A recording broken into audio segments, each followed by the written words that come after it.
So after episode 5 of Demon Slayer getting pushed out a few hours ago and me watching and reacting to it, there was something that I wanted to just briefly touch on as far as these four characters are concerned that I noticed during the episode.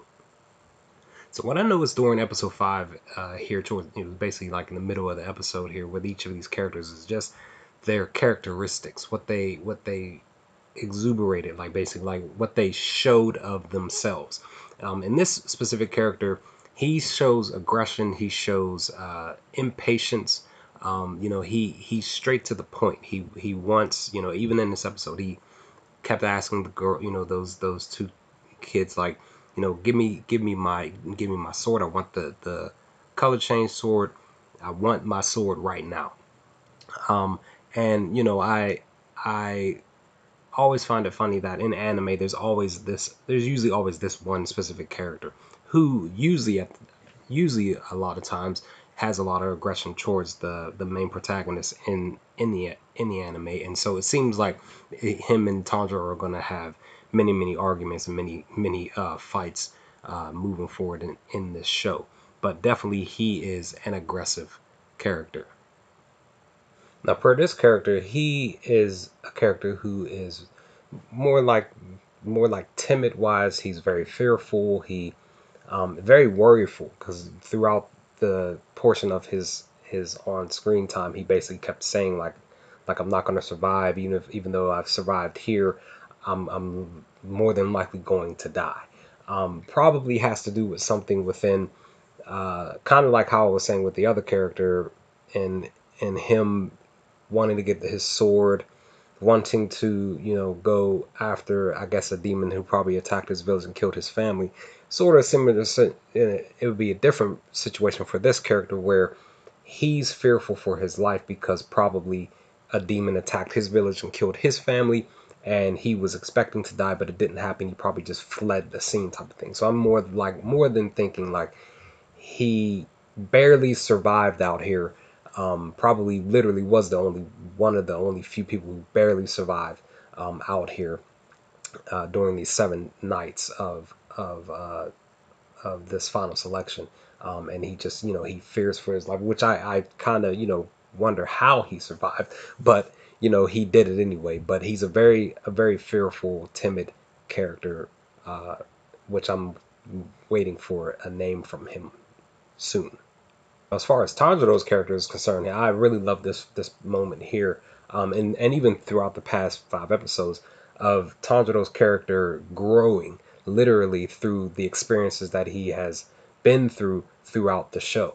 He literally steps up. He steps in this moment to where he literally stops this kid from probably more so even harming this girl here even more than what he already has done with by grabbing her hair and pushing her down to the ground.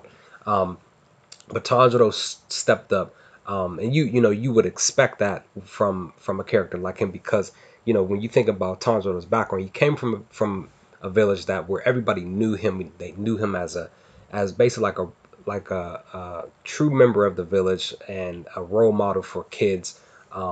He's a family oriented kid, and Tanjiro definitely does not like stuff like this, even including myself, and I hope that you wouldn't either.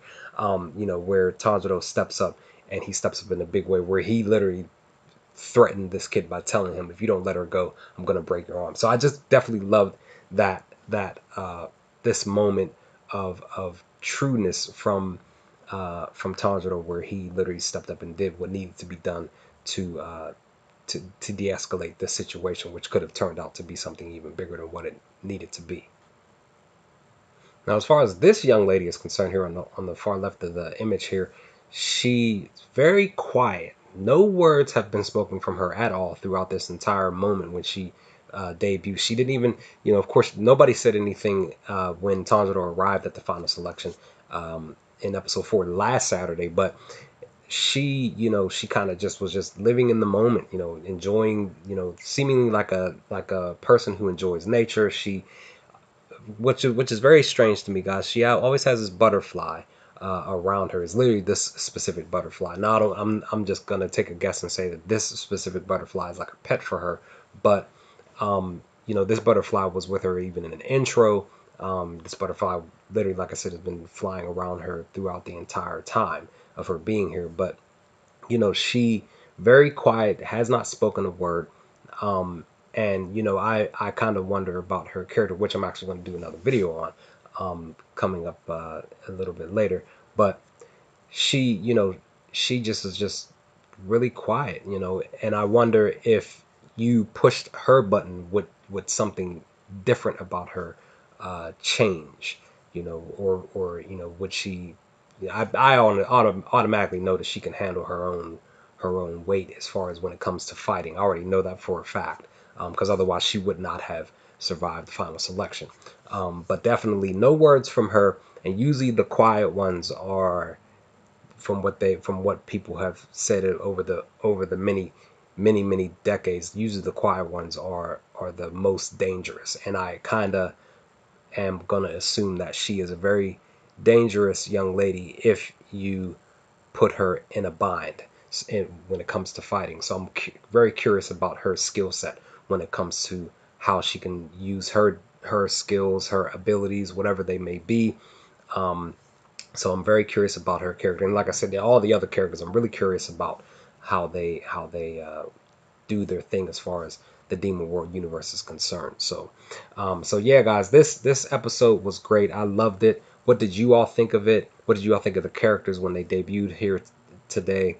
Let's talk about some things. Again, I'm only reading the manga after each episode they gets pushed. I did finish reading the manga for both of the two of the chapters. Um, as far as episode 5 is concerned, a couple of different things that happened. I'll be doing videos on moving forward this coming week. But let me know your thoughts, guys, in the comments. What did y'all think of this video? Let's talk about some things, and I will talk to you on the next Demon Slayer video. Peace, guys.